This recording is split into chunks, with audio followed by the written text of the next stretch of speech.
پریشان ہوتی، بہت سخت روزہ لگ رہا ہے، بڑی مشکل، کل نہیں رکھیں گے، آج کیا کریں، سارا دن کیسے گزاریں.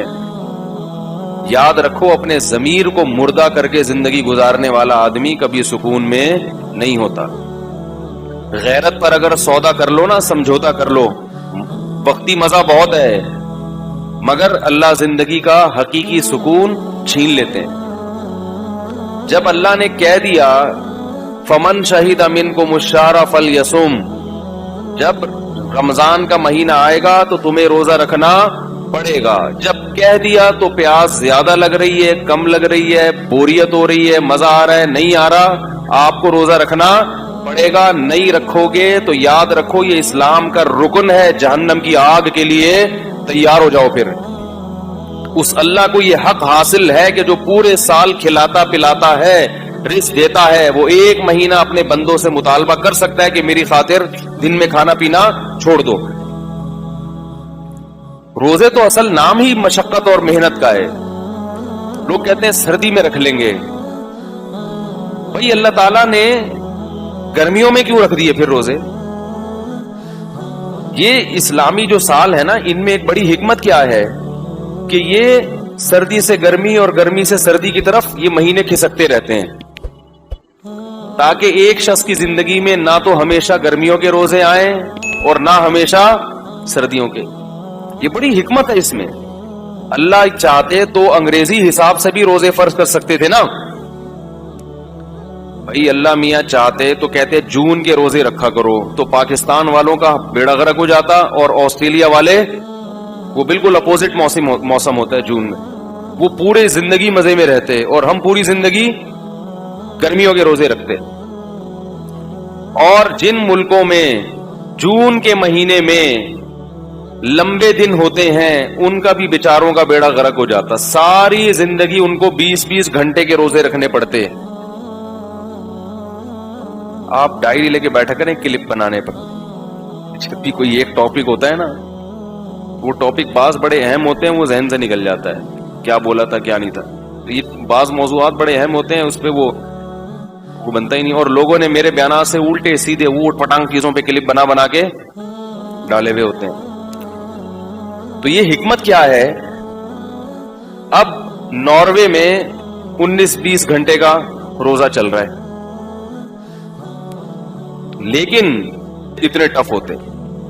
لیکن جہاں ان کے روزے 20-20 گھنٹے کے ہوتے ہیں، وہیں 18 سال کے بعد 4-4 5-5 گھنٹے کے روزے ہوتے ہیں پھر وہ.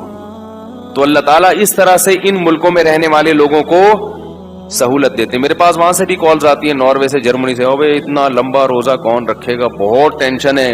ان کی افطاری اور سحری ایک ہی ہوتی ہے. بھائی ادھر افطاری کھائی، مغرب پڑی، فوراً تھوڑی دیر میں عشاء کا وقت شروع، اور جلدی جلدی کھا رہے ہیں، اور تراویح پڑی، اور بس وہی سحری ہو گئی. پھر اتنا لمبا روزہ آسان تھوڑی ہے 20-19 گھنٹے کے روزے رکھنا، لیکن رکھتے ہیں. اور آج سے نہیں رکھ رہے، مسلمان صدیوں سے ان ملکوں میں روزے رکھتے آ رہے ہیں. لیکن اللہ ان کو سہولت کیا دے دیتے ہیں کہ اسلامی مہینے کھسکتے ہیں. ٹھیک ہے نا، کھسک کھسک کے آہستہ آہستہ کہاں چلے جاتے ہیں.